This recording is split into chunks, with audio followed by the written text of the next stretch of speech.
오늘 이 시간 우리가 함께 나눌 하나님의 말씀은 요한계시록 16장 3절에 기록된 말씀입니다. 지난 시간 우리가 함께 나눈 첫 번째 대접 재앙에 대한 말씀의 내용은 하나님께서 말세의 때에 짐승의 표를 받은 사람들과 그 우상에게 경배하는 자들에게 내리시는 재앙이 궁극적으로는 그들 마음에 영적이고 또한 심적인 고통과 괴로움을 주시는 것이다라고 하는 사실이었습니다. 그리하여 결국 그들 마음 가운데에는 예수님을 십자가에 못 박아 죽였던 바리새인들이나 서기관들과 같은 예수님과 하나님의 말씀을 미워하는 마음들이 생겨나고 그 결과 하나님과 하나님의 말씀에 대한 강팍한 마음 가운데 하나님을 멀리하며 부인하고 하나님을 떠나게 되는 모습으로 이어지게 되는 것이다라고 할 수가 있는 것입니다. 그러니 우리는 이러한 말씀의 내용들을 통하여서 말세의 때에 하나님께 속한 자와 속하지 않은 자가 그 말세의 때의 재앙 앞에 나타내 보이는 삶의 모습이라고 하는 것은 그들 몸에서 발견되어지는 전염병과 같은 육체적인 질병의 유무의 차이로 나타나는 것이 아닌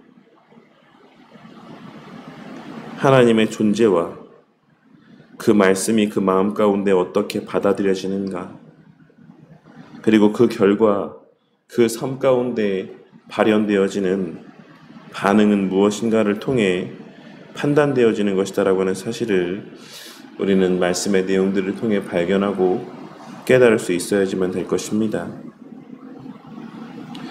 말세 때의 첫 번째 대접 재앙을 통해 하나님께 속하지 아니한 자들은 하나님의 말씀이 그들에게 고통이 되고 하나님의 존재 자체가 그들 가운데 괴로움의 대상이 되어 하나님의 말씀을 왜곡하고 하나님의 존재를 부인하는 삶을 살게 되는 것이며, 그것이 바로 하나님께 속하지 않은 자의 가장 확실한 표징이 되는 것이다라고 하는 사실을 우리는 지난 시간에 함께 나눈 말씀을 통해 발견하고 깨달을 수 있어야지만 된다는 것입니다. 오늘 말씀은 그에 이어 이 세상 가운데 임하는 두 번째 대접 재앙에 대한 내용들이 기록되어 있는 본문의 말씀입니다. 오늘 말씀에서 요한 사도는 두 번째 천사가 두 번째 대접을 바다에 쏟았다라고 기록을 하고 있습니다. 그리고 이는 애굽에 임하였던 첫 번째 재앙에 기초하고 있으며 우리가 앞서 나눈 바 있는 두 번째 나팔 재앙과도 관계가 있는 재앙이라고 하는 사실을 우리는 기록된 말씀의 내용을 통해 발견하고 깨달을 수 있습니다. 다만 앞선 계시록 8장에 기록된 두 번째 나팔 재앙과의 차이점이 있다라고 한다면 지난 시간에도 말씀을 드렸던 것처럼 두 번째 나팔 재앙은 부분적이었던 것에 반해 두 번째 대접의 재앙은 보편적으로 임하는 재앙이라고 하는 사실과 두 번째 나팔 재앙은 간접적인 재앙이었지만 두 번째 대접 재앙은 직접적인 재앙이라고 하는 차이가 있다라는 사실입니다. 그렇다면 오늘 말씀에서의 둘째 천사가 그 대접을 바다에 쏟음에 바다가 곧 죽은 자의 피같이 되니 바다 가운데 모든 생물이 죽더라 라고 말씀하고 있으신 이 본문의 의미는 무엇이라고 할 수 있겠습니까? 이에 대하여 그레고리 빌이라고 하는 학자분이 쓰신 요한계시록 주석에서는 이것이 세상 구조의 경제적인 측면을 처벌하시는 것에 대한 예언이라고 언급을 하고 있습니다. 우리는 성경에서의 바다라고 하는 대상이 지니고 있는 의미가 이 세상을 의미한다라는 사실을 잘 알고 있습니다.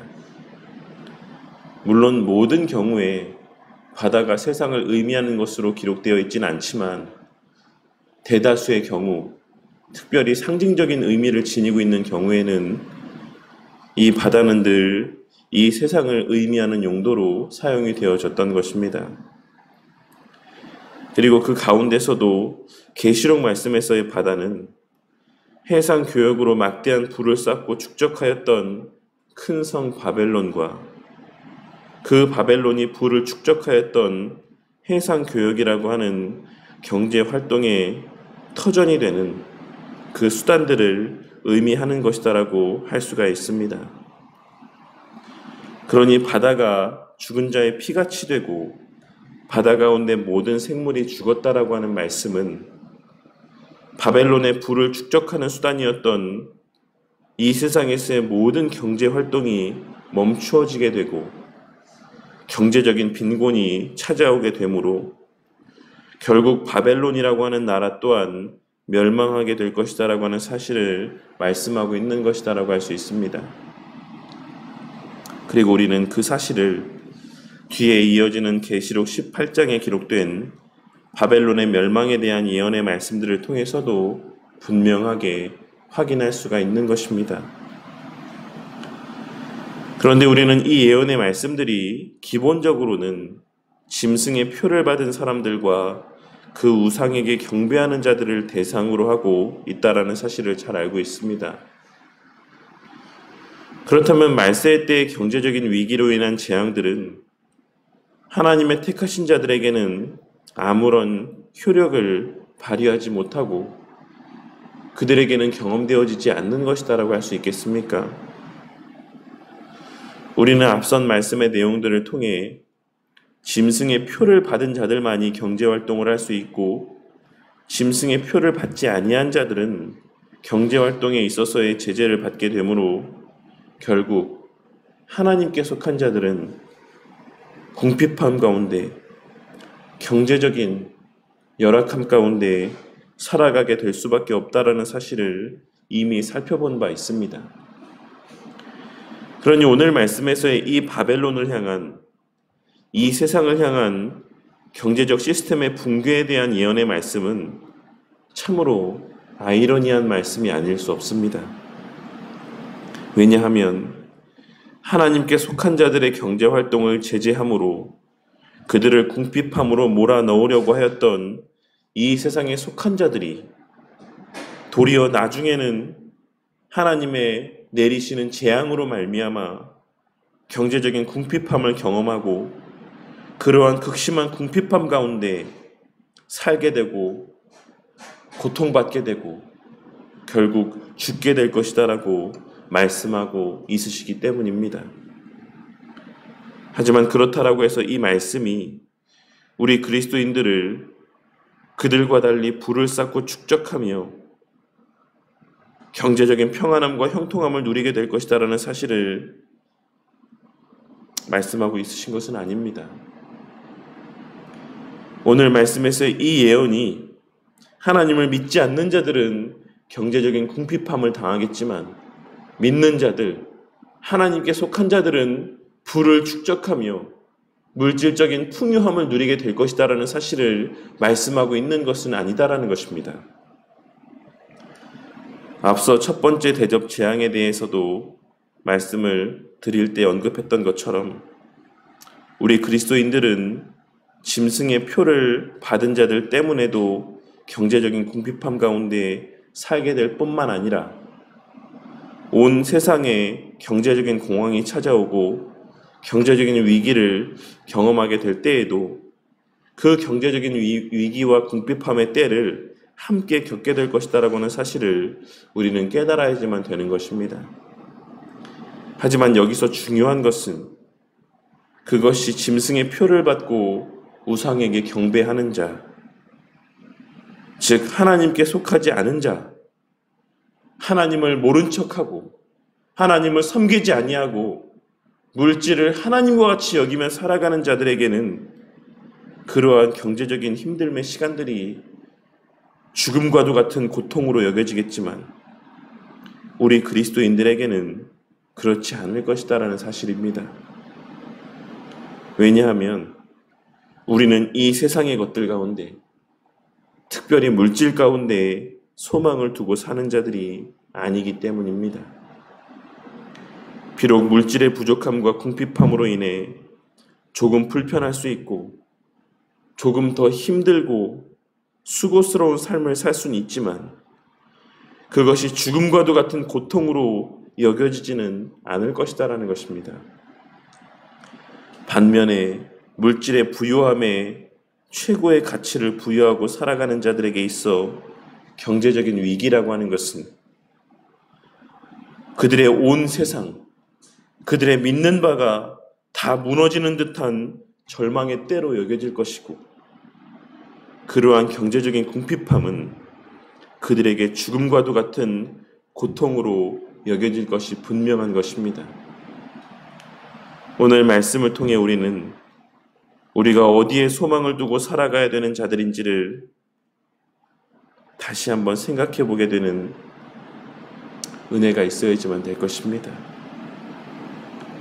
인류는 과거에도 극심한 기근과 궁핍함들을 경험한 적이 있었고 경제적인 측면에서도 1929년에서 39년까지 전 세계적인 대공황과 1973년에서 74년, 1978년에서 80년까지의 두 차례 석유 파동으로 인한 극심한 경제적인 혼란을 경험한 적이 있으며 우리나라만 해도 1997년에 소위 IMF 사태라고 하는 경제적인 위기를 맞이한 적이 있었다라고 하는 사실을 우리는 잘 알고 있습니다. 그 당시에 얼마나 많은 사람들이 스스로 목숨을 끊었습니까? 그 당시 얼마나 많은 사람들이 그 물질의 문제로 인하여 스스로 생을 마감하고 극심한 고통 가운데 살았습니까? 그들이 그와 같은 선택을 할 수밖에 없었던 것은 그들에게 있어 경제와 물질의 문제가 그들의 삶의 전부의 문제라고 할 수 있었기 때문이라고 할 수 있을 것입니다. 내 삶이 전부 무너져 내리고 나의 그동안의 삶이 전부 부인되어지는 그와 같은 경험들 속에서 그들은 극심한 고통을 경험하게 될 수밖에 없었고 결국 스스로 생을 마감하는 선택을 내릴 수밖에 없었던 것입니다. 하지만 우리 그리스도인들은 어떠합니까? 우리 삶에서의 유일한 소망은 우리 주 예수 그리스도입니다. 우리는 말씀을 통해 위로를 받고 말씀을 통해 소망을 가지며 말씀 안에서 기쁨과 평안과 감사 가운데 살고 죽을 수 있는 자들인 것입니다.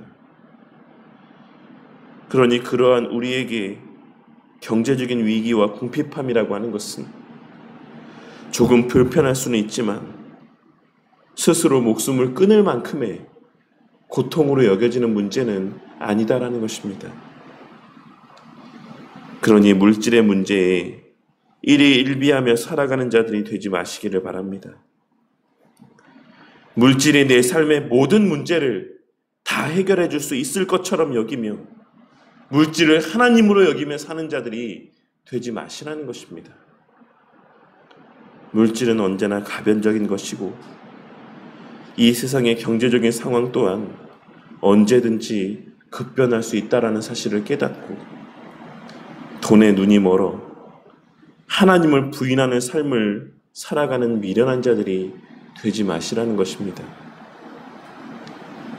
우리가 사는 오늘날도 코로나 팬데믹 사태 이후로 이어진 러시아와 우크라이나 사이의 전쟁으로 인해 전 세계적인 경제적 위기를 맞이하고 있습니다.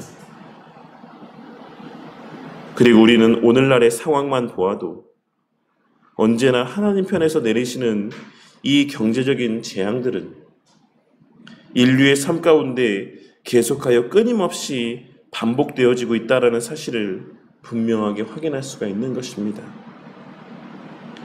그러니 오늘 말씀을 통해 이 경제적인 재앙들이 짐승의 표를 받은 사람들과 그 우상에게 경배하는 자들에게는 죽음과도 같은 고통으로 여겨지겠지만 우리에게는 결코 그럴 수 없다라는 사실을 깨닫고 경제적으로 힘든 때를 맞이할수록 우리의 시선이 더욱 하나님과 그 하나님의 말씀에 고정되어지므로 그 말씀 안에서 위로를 받고 그 말씀 가운데 소망을 갖고 그 말씀으로 말미암는 기쁨이 그러한 경제적인 위기의 상황들 속에서도 우리의 삶 가운데 충만히 체험되어지는, 누려지고 만끽되어지는 은혜가 있기를 주님의 이름으로 간절히 축원합니다.